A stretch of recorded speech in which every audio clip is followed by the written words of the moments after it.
As paz, irmãos, vamos dar continuidade ao nosso estudo do Antigo Testamento. E como terminamos na semana passada, o livro de Juízes. Tá? Uma passada rápida, o livro de Juízes, ele trata a história do povo de Israel, ali naquele período pós-assentamento em Canaã, mas antes do período da monarquia. Então, você tem um intervalo de tempo ali do qual o povo de Israel está tomando posse definitiva da terra, né? Israel ele se assenta na terra prometida, mas ainda tem que brigar com os cananeus, ainda tem algumas situações para que possa se chegar ao domínio completo do território, né? Então, a gente já tratou um pouco do livro, né? Só para finalizar aquela primeira parte, a cristologia em Juízes, ela enfatiza a necessidade que o povo de Israel tinha de um rei que fosse justo, né? Porque o juiz, você até tinha um outro juiz ali que conseguia fazer um período de paz e tal, mas na maioria dos casos não necessariamente eram juízes moralmente confiáveis, né? Por exemplo, Sansão, Jefté, enfim, o próprio Gideão, ou seja, eram juízes, mas juízes que tinham falhas morais e muitas vezes até religiosas, até certo ponto pesadas, né? Mas a necessidade que se tinha é que de fato existisse um juiz justo e que também tivesse aquele papel de unificar o povo. Por quê? O povo de Israel, nesse período dos juízes, eles até conseguiram ter algumas vitórias lá e tudo mais. Só que o que acontece? Eram vitórias locais.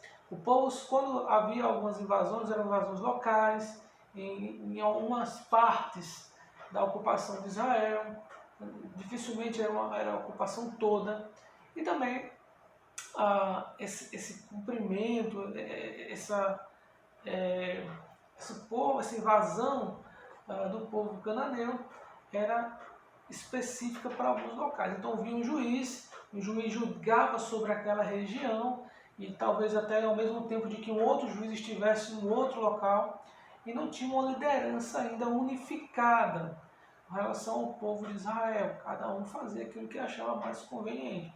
Então, essa necessidade de um rei justo que unifique totalmente o povo só vai se cumprir de uma maneira mais plena, uma maneira perfeita, através de Jesus, né?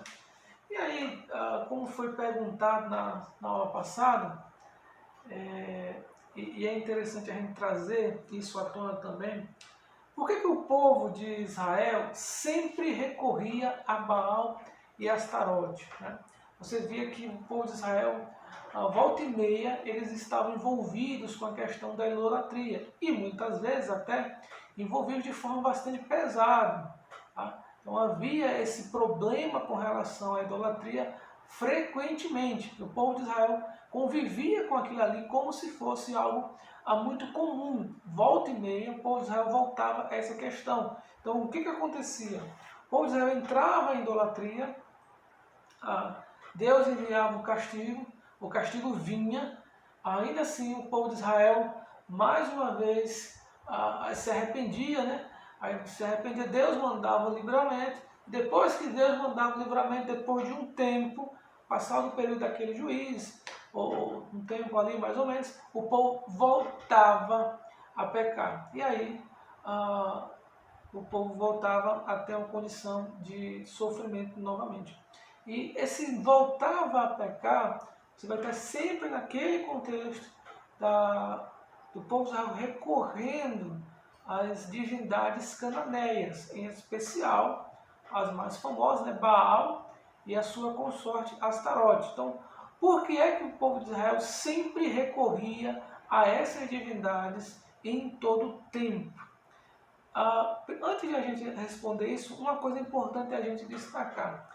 Não é que o povo de Israel ele deixasse de adorar a Yahvé, não era isso, tá? O que acontecia era um sincretismo religioso com a divindade da terra de Canaã. Veja, o povo de Israel, ao mesmo tempo que adorava Yahvé, adorava também a Baal e Astarote. com uma perspectiva de que de repente, naquilo que Yahvé não fosse suficiente, Baal poderia ser, o Astarote poderia ser. Não é que eles abandonaram Yahvé, eles usavam Yahvé dentro do seu culto juntamente com outras divindades. Só que a perspectiva teológica do Antigo Testamento, ela prega de uma maneira muito clara a exclusividade de Yahvé, a exclusividade de Deus. Deus é um Deus zeloso, né? Com algumas versões, Deus ciumento. Ele não aceita que as pessoas adorem a Ele e adorem a outras divindades. Não, ele não aceita isso. A adoração tem que ser exclusiva a Yahvé. Se essa adoração fica dividida, ela não prospera. Então, havia esse problema com relação à adoração, e por isso o povo de Israel ele tentava fazer esse sincretismo e não funcionava. E, obviamente, mais para frente, isso vai ser questão dos profetas, eles vão falar sobre essa questão. E o que o próprio Elias diz, olha, por que vocês ficam aí cocheando, né, de um lado para o outro, entre Yahvé e Baal? Se Baal é Deus, servi-lo. Se Yahvé é Deus, servi-lo.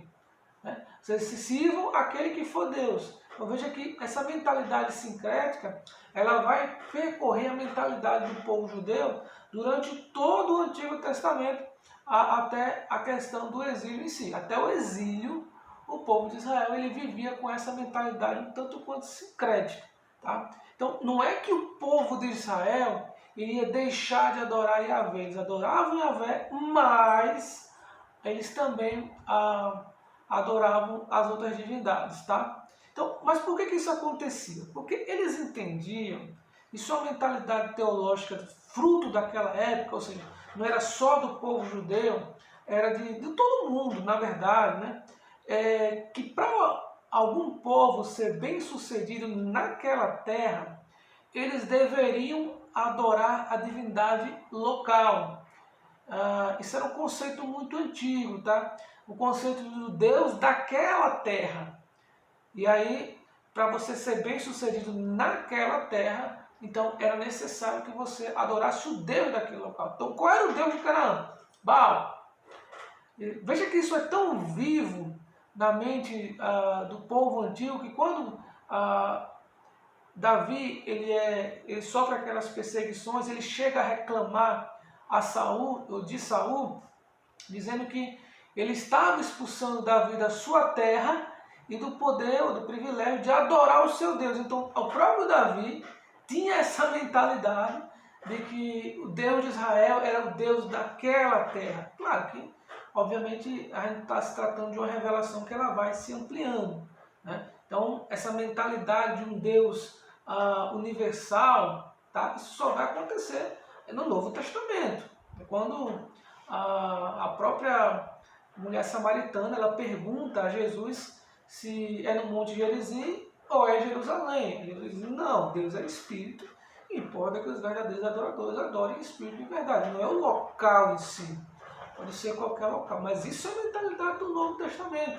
Por exemplo, quando Naamã ele é curado da lepra, ele chega para Eliseu e diz, não, agora eu vou adorar o Deus de Israel. E aí, veja qual é a mentalidade dele. Ele diz assim, eu vou encher 2 carros de terra e levar essa terra até a Síria. E lá eu vou poder adorar o Deus de Israel, porque eu vou ter um pedaço de terra de Israel lá. Quer dizer, essa mentalidade, esse conceito de Deus local, era muito vivo no período do Antigo Testamento. Outro exemplo, quando o povo de Israel, ele passa por aquela questão da relação a todas as suas guerras, todos os seus conflitos ali e tal, isso tudo na questão do Antigo Testamento, eles sempre voltam a perspectiva para o Deus de Israel, e sempre chamam o Deus. Daniel, quando teve ali na Babilônia, né, ele orava olhando ou mirando, né, claro que a distância não dava para ver, a terra de Israel. Veja a mentalidade de Daniel. Tá? Então Então, a própria origem do povo samaritano, quando o rei da Síria vem e destrói ali o povo de Israel do reino do norte, levando cativo o povo de Israel, ele manda outro povo para a terra, e ali eles são atacados por leões, aquela coisa toda. E qual é o entendimento do rei assírio? Ele diz, não, o que acontece aqui é o seguinte, o povo que está nessa terra agora, eles não sabem adorar o Deus de Israel. Então vamos trazer os sacerdotes daqui para que eles possam ensinar como se adora o Deus de Israel. Ele traz esses sacerdotes e aí eles fazem a adoração ali e eles passam esse ensinamento para que eles possam, embora também sejam secretos, que é daí onde vem os samaritanos, mas aí eles têm esse entendimento. Veja que isso é um entendimento predominante no Antigo Testamento. Então, quando o povo de Israel entra na Terra Prometida, essa mentalidade, ela também vai junto com eles. Eles acreditam também que para serem bem-sucedidos naquela terra, eles precisavam de fato adorar o Deus cananeu. Se eles não adorassem o Deus de Canaã, eles teriam bastante dificuldade naquela terra também. Então, esse conceito de terra fica muito vivo na mente do povo antigo. Outra coisa, Baal seria, segundo o entendimento, o senhor das tempestades, né, das chuvas.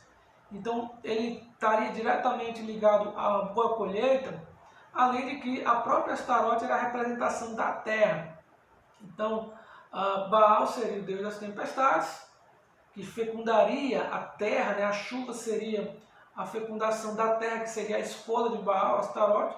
Então esse casal perfeito ali, o casal de divindades, seriam responsáveis pela boa produção da terra. É por isso que a imoralidade sexual estava dentro do culto cananeu, porque eles replicavam em forma de culto esse relacionamento de Baal e Astarote. Então eles achavam que se eles não deixassem, ou se eles deixassem de adorar Baal e Astarote, eles não teriam uma boa produção na terra. Então, para que eles garantissem assim as suas colheitas, eles faziam esse tipo de culto, ou seja, eles adoravam Baal. Também nós vemos algumas questões interessantes no próprio livro de Juízes, né, que muitas vezes acontecia do Espírito do Senhor se apoderava ali de um juiz específico, tá? E ali aquele juiz absorvia momentaneamente uma capacidade sobrenatural de operar um livramento ao povo de Israel. Tá? Esse livramento através da guerra, obviamente. Então, o Espírito do Senhor se apossava daquele juiz, ou capacitava aquele juiz para fazer algumas coisas. Né? Então, uma das questões que fica muito claro nesse texto, que a gente acaba levando para todo o contexto do Antigo Testamento, é que o Espírito Santo ele estava presente, ele se apresentava somente na vida do juiz e somente em atividades específicas. Não é como no Novo Testamento, o Espírito Santo passa a fazer morada na vida do crente. Eram só questões momentâneas e obviamente não para todo o povo, mas para um juiz específico, para que ele pudesse executar o milagre da parte de Deus, tá? E aí vem algumas questões, né? Como é que Deus permitiu, por exemplo, o sacrifício de Jefté? Tá? A Jefté, ele vai lutar contra os povos ali que estavam guerreando contra Israel, e aí ele faz uma promessa a Deus que se ele de fato livrasse ou ajudasse ele na guerra, ele iria fazer um sacrifício à primeira pessoa que aparecesse ali quando ele voltasse, a primeira pessoa que aparece seu próprio filho. E ali ele faz esse sacrifício ali. Então, como é que Deus permite isso? Né? Primeiro, como é que Deus permitiu? Né? Aqui, as coisas ali, naquele tempo, não havia rei Israel, cada um fazia o que achava mais viável para si, o que achava melhor. Mas o que acontece ali? Quando o Espírito Santo se apoderava no Antigo Testamento, ele não se apoderava sobre a perspectiva de produzir fruto do Espírito. A obra do Espírito Santo ali era puramente funcional. para fazer alguma atividade específica, para realizar um milagre, para operar alguma situação, mas nunca sobre a perspectiva, ou não era a perspectiva, de fazer uma mudança de vida para que aquela pessoa ela se tornasse uma pessoa melhor segundo o fruto do Espírito Santo. Não era o objetivo, não era a função do Espírito Santo no Antigo Testamento, somente capacitar para situações específicas, tá? E aí fica a frase final do próprio livro de Juízes, no capítulo 21, né, versículo 25, que é a frase que traz a ideia, tema do próprio livro, né? Naqueles dias não havia rei em Israel e cada um fazia o que achava mais certo. Era uma crítica do autor do livro de Juízes, uma reafirmação de que o problema de Israel no tempo dos juízes era de fato falta de liderança, uma liderança solidificada, uma liderança que unificasse o povo e, acima de tudo, uma herança fiel ao Deus Yahvé. Então, tudo isso aí era necessário que existisse com essa perspectiva do Antigo Testamento, tá? Ou do povo na época de Juízes. Então, algumas lições extraídas do próprio livro de Juízes. Primeiro, o período de Juízes nos ensina que as promessas de Deus precisam ser possuídas pelo povo. Então, quando o anjo do Senhor se apresenta à nação lá no começo do livro, ele traz em tom de crítica a realidade de que Israel não havia tomado posse completamente da terra. Isso porque eles não tinham tomado essa perspectiva de possuir. Deus quer abençoar seu povo, mas também é necessário que o povo ele tenha uma produção ativa nessa bênção. Lembre de Abraão, tá? Deus disse: olha, em ti serão abençoadas todas as famílias da terra, tu vai ser uma bênção. Abençoarei aqueles que te abençoarem, amaldiçoarei aqueles que te amaldiçoarem. Mas o próprio Deus também diz: ser tu uma bênção. Então, para que ele tivesse essa bênção na vida dele, também era necessário que ele mesmo fosse uma bênção. Então, existe essa correlação entre abençoar, o ser abençoado e também ser uma bênção. Uma segunda lição extraída nesse livro é que o povo de Deus ele precisa de líderes comprometidos. Isso em qualquer momento da história. Sempre houve necessidade, sempre há necessidade. E dentro do povo de Deus, hoje a igreja, sempre existem pessoas que estejam comprometidas com o Senhor para liderar o povo de Deus, né? A gente vive aí de vez em quando umas crises de liderança, né? Pessoas que dentro do nosso meio evangélico que não andam segundo a vontade de Deus, e às vezes você vê o povo um pouco disperso, né? O próprio Jesus, ao avistar ali os moradores ali, não me engano, de Cafarnaum, né? Diz, olha, são como ovelhas que não têm pastor, né? Então a ideia de que faltava-se uma liderança eficaz que pudesse comprometer aquilo ali. Então, e essa falta de liderança, ela conduz ao povo a um completo esquecimento de Deus. Então, porque não existia um líder que unificava a nação em prol de Yahvé, o próprio povo ele começava a se dispersar com a adoração a outros deuses e o próprio esquecimento de Deus de Israel. Mas o que é que acontece no período posterior, na época dos reis? Há uma divisão entre Reino do Norte e Reino do Sul. O Reino do Norte ele vai ter ali vários reis, mas nenhum rei que caminhou ali segundo o coração de Deus, não teve nenhum rei bom, segundo o próprio texto bíblico. Então Israel ele se perde muito facilmente e a adoração a Baal é muito mais enfatizada no Reino do Norte, tá? O Reino do Sul, até por ter uma linhagem davídica, ele parece que se estabelece mais, porque sempre há um retorno ao Deus de Israel. Sempre que as coisas começam a ficar difíceis, tá? Entra um novo rei, e aí esse novo rei talvez volta, né? E aí depois outro que vem já não é assim. Então fica meio lá e meio cá. Você vai ter reis bons e reis ruins. Mas o Reino do Norte não, só rei ruim. Então o povo acaba se esquecendo completamente de Deus. Tá? Outra coisa, a ira de Deus se acende também contra seu próprio povo.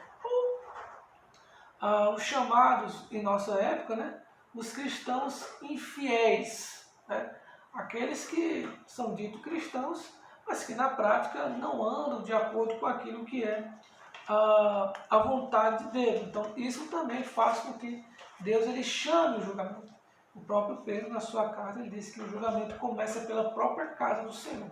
Então, Deus, sim, ele se acende em sua ira contra os cristãos infiéis. Mas também é mostrado nesse livro de Juízes que Deus atende ao clamor sincero dos seus filhos. Sempre que eles se encontram em dificuldade por causa dos seus pecados, e aí eles clamam ao Senhor, pedem perdão dos seus pecados, Deus se volta a perdoá-los e mudá-los à sua sorte. Então, se o povo de Deus se humilhar, clamar e orar e buscar a face do Senhor e se arrepender dos seus maus caminhos, Deus ouve dos céus e perdoa os pecados e sara a terra, como está lá escrito em Crônicas. Então, isso aí também fica muito vivo no período de Juízes. Sempre que o povo de Deus volta à ideia a se arrepender do pecado e aí voltar a uma comunhão com Deus, o povo tem de fato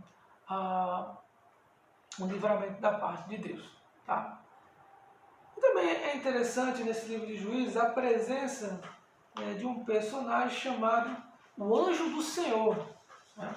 Lá no capítulo 6, né, versículos 11 ao 24, Gideão ele conversa com um anjo, né? E aí daqui de repente aquele anjo se torna Yahvé, depois ele chama de anjo, depois de Yahvé e por aí vai. Então a ideia que nós temos no Antigo Testamento é que o anjo do Senhor, essa referência a anjo do Senhor, não um anjo do Senhor, tá? Mas anjo do Senhor seria, ou é, né, uma referência à presença de Cristo pré-encarnado, tá? Então você tem esse entendimento a partir do Antigo Testamento, de que o anjo do Senhor seria uma figura do Cristo antes da sua encarnação, tá? E um dos grandes problemas que você vai ter ali na época dos Juízes, o maior dos inimigos, que vai aparecer principalmente no período final da época do juiz, né?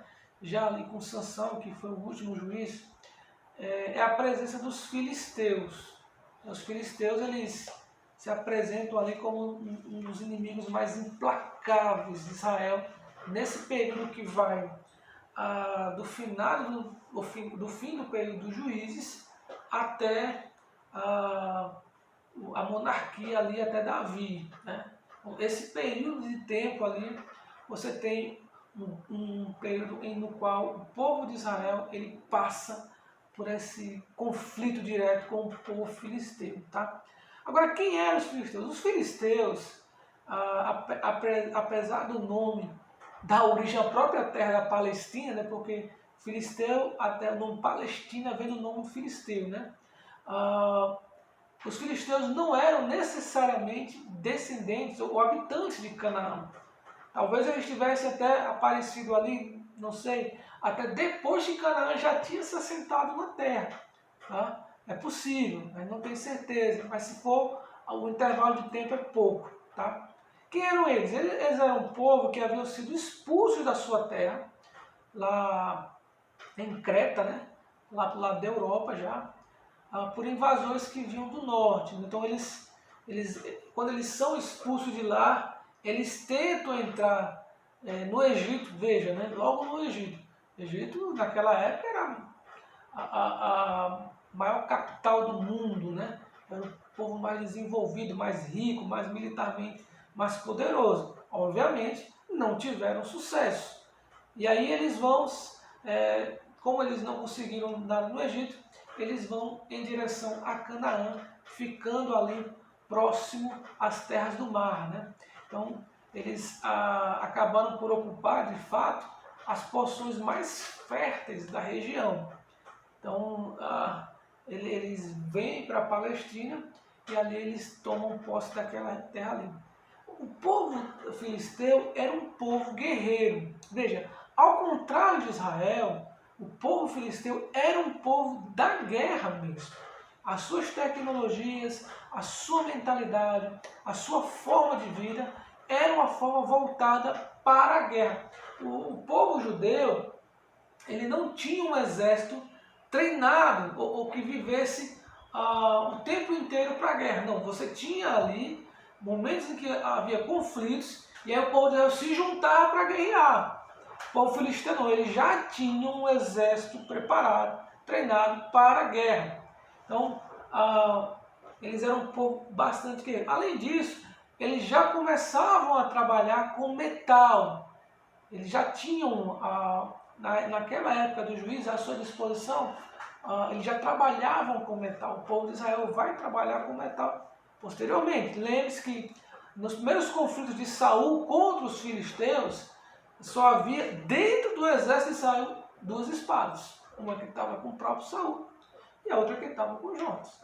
Veja, então, veja que diferença militar que existia entre esses dois. Os filisteus também são os primeiros povos a trabalhar com carros de guerra. Carro de guerra só vai aparecer na história de Israel muito para frente. Muito para frente.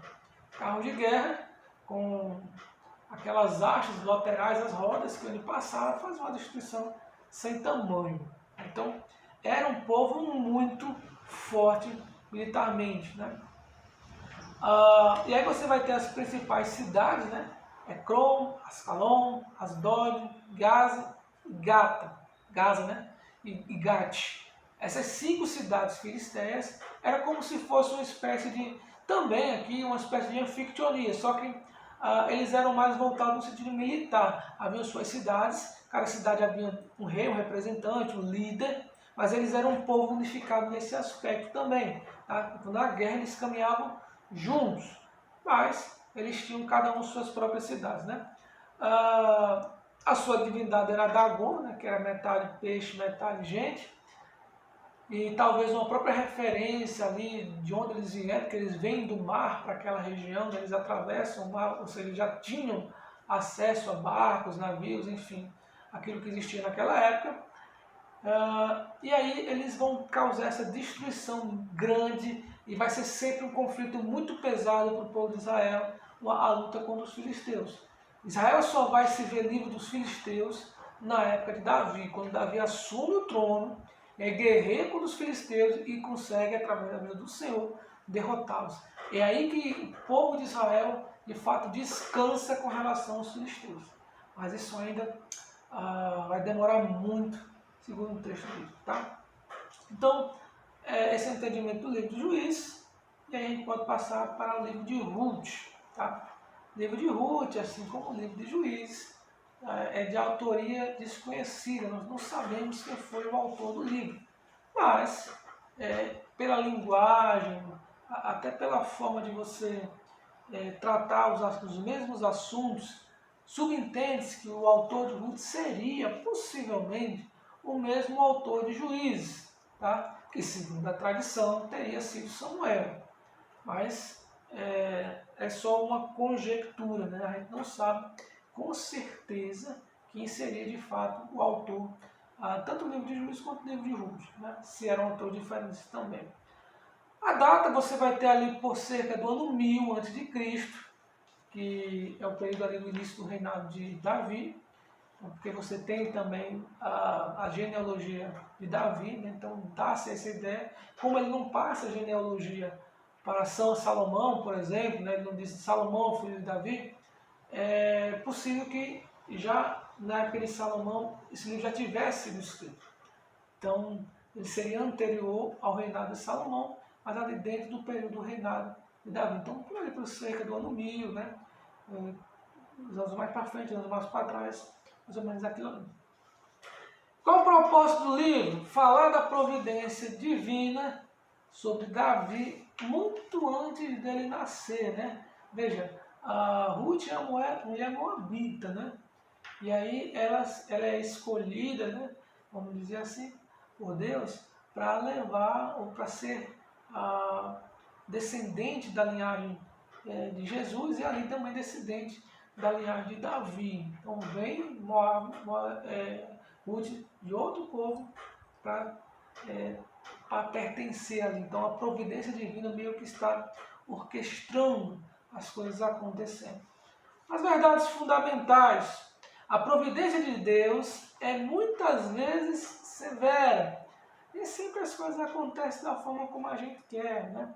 Às vezes, dentro da perspectiva da providência divina, algumas coisas que nos acontecem são bastante difíceis, pesadas. A gente tem muitas dificuldades. Isso não quer dizer que Deus não esteja providenciando aquilo que é da sua vontade. Mas mesmo quando essas coisas difíceis nos acontecem, Deus está sempre operando para o bem do seu povo. É isso que o apóstolo Paulo vai dizer nas suas cartas romanas, né?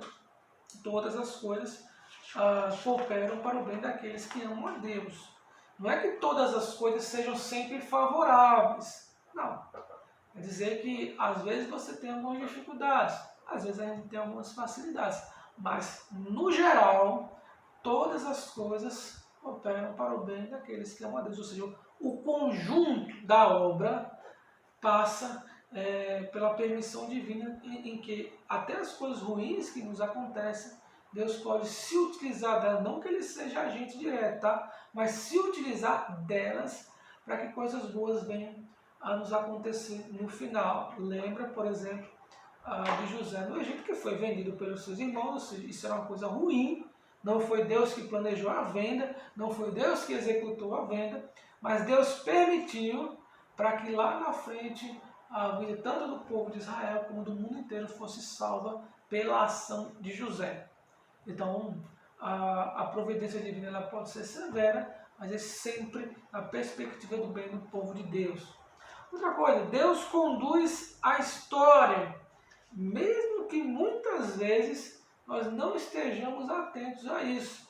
Então, a própria Noemi, ela pode ser acusada de muitas coisas, mas uma coisa ela tinha em mente, Deus estava por trás de tudo. Inclusive, quando ela volta do estrangeiro e volta para a sua terra, ela volta dizendo que ela havia sido castigada por Deus, que Deus estava contra ela. Então, até nisso ela entendia a providência divina, só que nesse caso ela entendia num aspecto negativo, mas ela entendia que Deus estava por trás de todas essas coisas. Então, ela também tinha esse entendimento em mente. Deus conduz a história, mesmo que muitas vezes a gente não esteja atentos a isso, né? Mas Deus sim está conduzindo a história. Como é que Cristo aparece na história de Ruth? A inclusão de Ruth, uma mulher gentia, como parte da linhagem do Messias, demonstra que de fato Cristo veio para todas as nações, uma vez que Ruth habitava, ou em Ruth, né, habitava a mesma fé que Abraão. É cumprimento da promessa de Deus a Abraão: em ti serão benditas todas as famílias da terra. Isso é uma antecipação do que vai acontecer no Novo Testamento, em que Deus ele vai trabalhar para salvar o restante da humanidade e não fica recluso somente ao povo de Israel. Vai também